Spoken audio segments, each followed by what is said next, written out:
अगर भगवान का सहारा है तो सच्ची माने जीवन परम मंगल में देखने को मिल रहा है।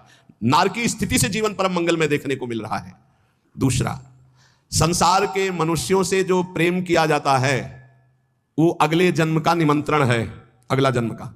और यदि भगवान से प्रेम किया जाता है तो परम धाम जाने का, अगला जन्म का खत्म। अब देखो तुम्हें पसंद क्या करना है।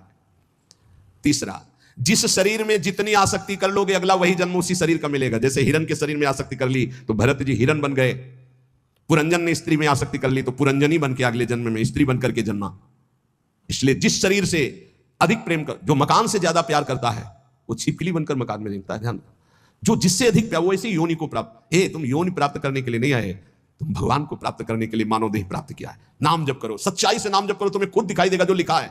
कोई किसी से प्यार नहीं करता है, सिर्फ नाटक प्यार का चल रहा है। कोई प्यार, जो राग और द्वेष पूर्वक जीवन व्यतीत करता है वो दुर्गति का पात्र बनकर के नाना प्रकार की नारकी योनियों को भोगता है और प्राय राग द्वेष में ही जीवन जा रहा है। ये 18 दोष भोगने ही पड़ते हैं जो भगवान का भजन नहीं करता।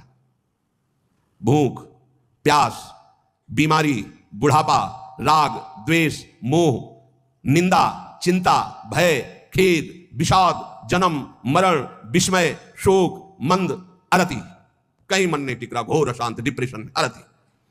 ये 18 दोष भगवत विमुख को भोगने ही पड़ते हैं।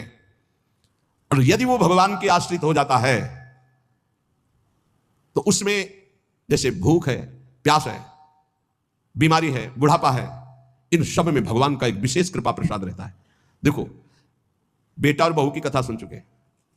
एक संत भगवान ने कभी शिष्य नहीं बनाए थे, श्रीधर बाबा।